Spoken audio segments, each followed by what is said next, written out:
yung budget insertion na ninakaw ni Sandro Marcos, hindi pinalagpas ni Saldico. Kung kaya't Sandro Marcos, pikon na pikon matapos mabunyag ang kanyang pambabalahura sa pera ng bayan. Pero bago ang lahat, kung hindi pa kayo nakapag-subscribe sa channel na ito, please do subscribe para mas maging updated pa kayo sa mga susunod kong mga videos. Nanlisik ang mga mata ni Congressman Sandro Marcos matapos bulabugin ni Saldico ang mga resibong nagpapatunay ng kanyang mga kinamkam na bilyong-bilyong pisong yaman ng bayan. Dahil dito, Sandro Marcos, hindi na kayang depensahan pa ang sarili kung kaya't idinamay na naman ang mga Duterte na umano'y nag-uutos kay Saldico na ituro ang kanyang pangalan. Samantala, narito ang pambubulabog ni Saldico. Ilang po ang Pangulo ang may insertion sa budget. Pati po si Congressman Sandro Marcos, meron din pong pinapasok taon-taon. Noong 2023, may 9.636 billion pesos. Noong 2024, 20.174 billion pesos. At nitong 2025, 21.127 billion pesos. Lahat-lahat, ang kabuuan ay 50.938 billion pesos. At bawat taon po, sa tuwing dumarating ang BICAM budget process, lagi po may utos si Congressman Sandro na ipasok ang mga proyekto niya. Nalaman ko na lang sa mga contractor na galit siya sa akin nung pinag-uusapan na ang 2025 GAA budget. Ang sabi daw niya, ipatatagal ako at magpa-file ng maraming kaso laban sa akin. Kasi kulang ng 8 billion pesos yung insertion na gusto niyang ipasok. Ang dahilan daw, may mga contractor na nakapag-advance na sa kanya at dahil hindi na ipasok ang buong halaga, kailangan daw niyang magsauli sa mga yon. Para malinaw sa taong bayan, ilalabas ko po sa video na ito ang listahan ng mga proyekto na kasama sa mga insertions ni Congressman Sandro.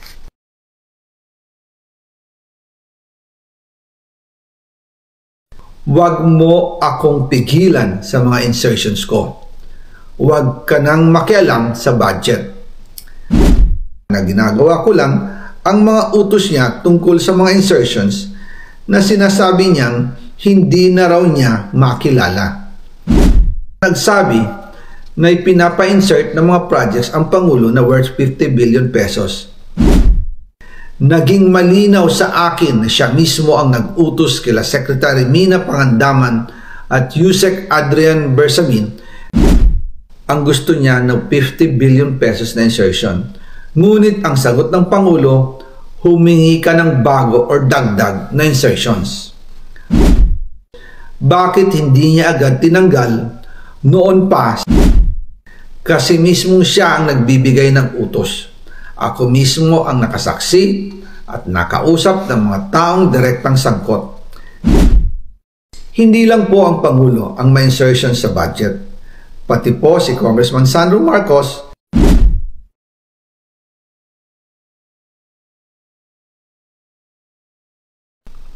pero kahit na i-deliver na ang 1 billion pesos para kay Pangulong Marcos at kahit na naisama na rin sa 2025 budget ang 100 billion pesos insertion sa pamamagitan ng BICAM Committee, ayon mismo sa utos ng Pangulo, nagagalit pa rin daw si BBM. Kaya noong February 2025, sumulat po ako ng isang confidential letter kay Pangulong Marcos. Doon ko ipinaliwanag na ginagawa ko lang ang mga utos niya tungkol sa mga insertions na sinasabi niyang hindi na raw niya makilala. Ilalabas ko po ang sulat ko sa Pangulo kasama ng video ito. Si Yusek Jojo Cadiz ang nag-ayos ng aming meeting noong March 2025 sa 1201 Aguado Street, tapat ng Malacanang, Gate 4. Pero sa halip na kumalma ang Pangulo, lalos lang siyang nagalit. Sa halip na itanggi o linawin niya ang tungkol sa 100 billion insertion, pinagsabihan niya kami ni dating Speaker Romualdez at sa akin mismo, diretsahan niyang sinabi, Huwag mo akong pigilan sa mga insertions ko. Huwag ka nang makialam sa budget. Dahil sa mga binitawang salita sa akin ni BBM, naging malinaw sa akin na siya mismo ang nag-utos kila Secretary Mina Pangandaman at Yusek Adrian Bersamin na ipasok ang 100 billion pesos worth of projects. Kaya kung hindi talaga totoo na galing sa Pangulo ang utos, bakit hindi niya agad tinanggal noon pa sina Secretary Mina Pangandaman at Undersecretary Adrian Bersamin nang pinaalam ko sa kanya ang 100 billion insertions sa pamamagitan ng sulat?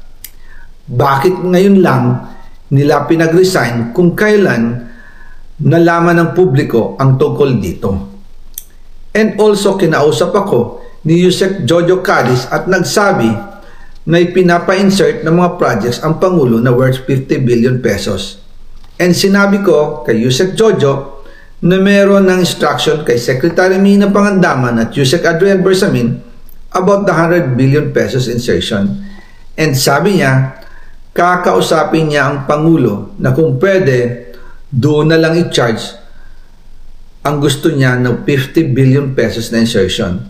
Ngunit ang sagot ng Pangulo, humingi ka ng bago or dagdag na insertions. Doon po nakita at naramdaman na hindi pwedeng sabihin ng Pangulo na wala siyang alam sa mga nangyayari. Kasi mismo siya ang nagbibigay ng utos. Ako mismo ang nakasaksi at nakausap ng mga taong direktang sangkot. Kaya hindi na pwedeng maghugas kamay at magturo na parang inosente. At kung titingnan ninyo ang 2026 budget, may panibago siyang 97 billion insertions.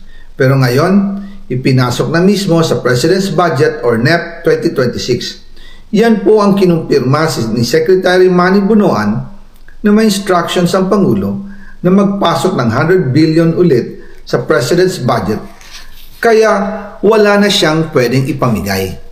Ito ay nalaman ko noong May 2025 sa meeting namin kasama si dating Speaker Romualdez sa number 30 Tamarind Street, Forbes Park. Kaya nang nadiskubre ng House of Representatives ang insertion sa flood control sa 2026 budget, ibinalik namin ang DPWH NEP 2026 dahil mali na ito at panibagong flood control projects na naman.